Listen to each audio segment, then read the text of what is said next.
Objekti i njohur si diskoteka Puls e dedikuar për industrinë e lehtë e jo kabare, ku nga zjarri humbën jetën 59 persona para tragjedisë, ka qenë vend ku kanë ndodhur përleshje dhe incidente të tjera, disa prej të cilave janë denoncuar në polici. Deri në ditën e tragjedisë, që nga fillimi i vitit të kaluar, 2 raste të tilla janë raportuar në polici.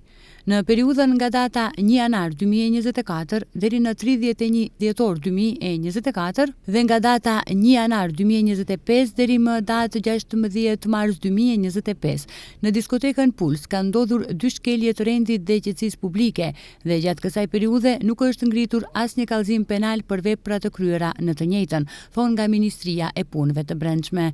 Policia nuk ka dhënë më shumë detaje rreth këtyre denoncimeve, por banorët e Koçanit thonë se në këtë diskotek ka pasur dhe incidente të tjera që nuk janë denoncuar. Diskoteka ndër vite ka funksionuar me licencë të falsifikuar dhe nuk i ka plotësuar as kushtet elementare të funksionimit, pa hidrant, pa numër të mjaftueshëm të aparateve kundër zjarrit dhe nuk ka pasur dyert të mjaftueshme për dalje emergjente, siç ishte rasti i 16 marsit, kur ndërtesa u shkrumbua për vetëm disa minuta.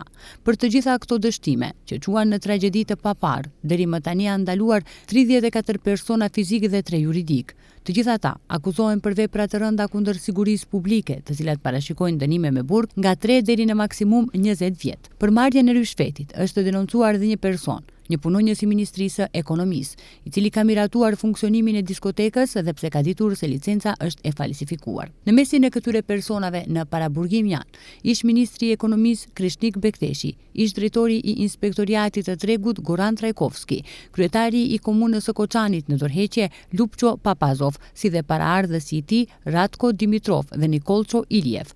Prapa grilave përfunduan dhe ish drejtori i Drejtorisë për Mbrojtje dhe Shpëtim Bekim Maksuti dhe ish sekretarja shtetërore në Ministrinë e Ekonomisë Razmena Cekić. Grupi i prokurorëve që punon për këtë çështje është zgjeruar në 11 hetues, të cilët pritet të intervistojnë më shumë se 300 dëshmitar.